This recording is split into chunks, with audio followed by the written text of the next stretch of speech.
19쪽 제2장 세포의 특성입니다. 우리 지난 시간에 배운 것, 지난주에 배운 것처럼 생명체를 구성하는 기본 단위 세포라고 했죠. 그래서 모든 생물은 예외 없이 세포로 구성되어 있고, 세포를 갖고 있지 않으면, 세포로 구성되어 있지 않으면 그것은 생물이 아니죠. 그러니까 바이러스는 세포 구조가 아니니까 생명체라고 볼 수는 없지만 생물적 특성을 일부 가지고 있다. 그래서 세포를 생물의 구조적, 기능적 기본 단위라고 한다. 구조적 기본 단위로 하면 생명체를 한 개체, 사람 한 개체를 건축물에 비유한다면 세포는 벽돌에 비유할 수 있다는 얘기겠죠. 물론 요즘이야 벽돌 없이도 건물 지을 수 있겠지만, 기능적 기본 단위로 하면 생명현상이 세포를 기본 단위로 해서 일어난다라는 얘기고, 그리고 세포는 어떻게 만들어지냐면 세포는 세포로부터 만들어지죠. 분열에 의해서. 세포는 세포 분열에 의해서 세포로부터 만들어지는데, 이것이 바로 세포설이죠. 기억하셔야 돼요. 우리 교재에는 슐라이덴, 슈반, 피로 한 얘기들이 있는데 구체적인 것들은 시험에 나올 가능성은 적습니다. 가볍게 읽어보시고, 중요한 것은 칠판에 적혀있는 내용. 세포는 생명체의 구조적, 기능적 기본 단위이고, 그리고 세포는 세포로부터 만들어진다. 체세포, 세포 분열에 의해서. 세포는 크기가 매우 작습니다. 그래서 대개 우리 눈에 안 보이는데, 물론 어떤 세포는 우리 눈에 보이는 것도 있어요. 세포 눈으로 본 적 있어? 있어? 있어. 계란 안 봤어? 닭의 난세포죠. 닭의 알세포야. 이렇게 커다란 것도 있어. 신경세포의 경우에는 길이가 1m 되는 것도 있죠. 물론 이제 매우 가늘지만. 이렇게 커다란 세포도 있지만 대부분의 경우에는 세포가 매우 작죠. 그럼 왜 세포의 크기가 작아야 되느냐? 물론 여러 가지 이유가 있을 수 있는데,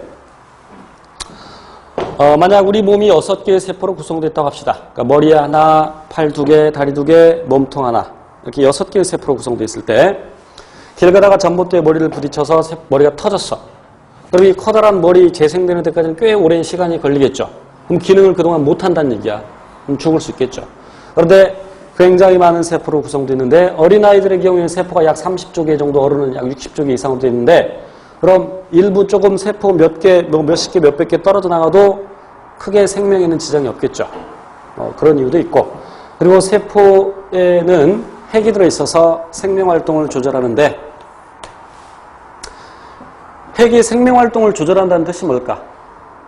그 생명활동은 이미 앞에서 배운 생물의 특성입니다. 그래서 우리가 개체유지 현상, 종주기 현상을 공부했는데, 어쨌든 그런 생물적 특성이 나타나는 것은 DNA를 갖고 있어서 결국 단백질을 만들어서 여러 가지 물질 대사가 일어난다는 얘기야. 그래서 핵에는 단백질을 만드는 정보가 있는데, 그래서 단백질을 만들어서 효소나 호르몬 등등을 만들어서 생명활동을 조절하는데, 세포가 커지게 되면 조절해야 될 범위가 넓어지죠. 만약에 세포가 커짐에 따라서 핵도 커진다면 그 속에 들어있는 유전 물질도 많아지죠. 근데 유전 물질은 동일하죠, 양이. 핵이 2개가 된다? 그럴 수는 없습니다. 대개 세포 하나에는 핵이 1개 들어있습니다. 물론 어떤 세포들은 핵을 여러 개 갖는 것도 있고 2개 갖는 것도 있고, 원래 그들의 특징이야. 예를 들어서 집신벌레는 집신처럼 생겨서 집신벌레라고 하는데, 원래 핵이 2개입니다. 그렇지만 그 핵의 2개의 기능이 서로 다르죠. 나중에 구체적으로 배웁니다. 또 근육세포의 경우에는 세포가 분열하면 그 세포 하나하나에 각각 핵을 갖고 있는데, 그 세포가 다시 융합을 해. 그럼 세포 하나에 핵이 2개죠. 세포 분열하고 또 융합을 해. 그래서 여러 개의 세포를 갖고 있죠. 하지만 대개 세포들은 핵을 1개 갖고 있습니다. 그런데 세포의 전체 부피가 커지게 되면 조절해야 될 범위가 넓어지게 되죠.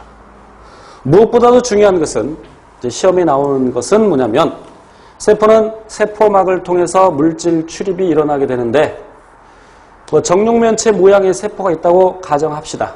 가로 세로 높이가 1. 우리가 지난주에 공부했던 적응과도 관련이 있는 내용이죠. 추운 지역에 사는 녀석들의 몸집이 커야 된다는 이유를 얘기했었나요?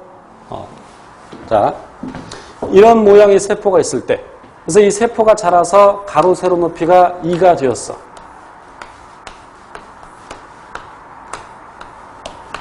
그럼 물질 출입은 왼쪽과 오른쪽 중에서 어디에서 많이 일어날까? 세포막을 통해서 물질 출입이 일어나는데 왼쪽과 오른쪽 어디에서 물질 출입이 많이 일어나겠어? 어디에서? 표면적의 비례해서 물질 출입이 일어나겠지. 당연히 표면적이 큰 오른쪽에서 물질 출입이 많이 일어날 것이다. 그래서 표면적을 계산해 보면 왼쪽은 정육면체니까 한 면이 1, 정육면체니까 표면적 6. 오른쪽은 한 면이 4에 면이 6개 있으니까 4, 6, 24. 그래서 4배 표면적이 증가하고 4배만큼 물질 출입이 일어나겠죠. 그러니까 더 많이 일어나죠. 그렇지만 누가 더 잘 일어나느냐? 최적, 즉 부피도 고려해야 되죠.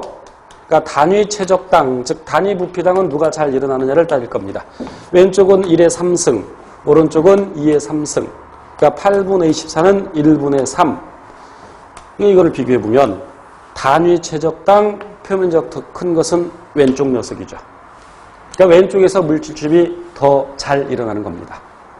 많이는 오른쪽이지만 예를 들어서 5살짜리하고 저하고 달리기를 했어. 100m 달리기를 제가 15초에 뛰었다고 합시다.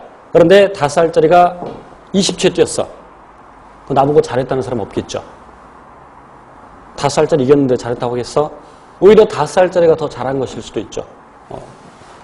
그런 개념입니다.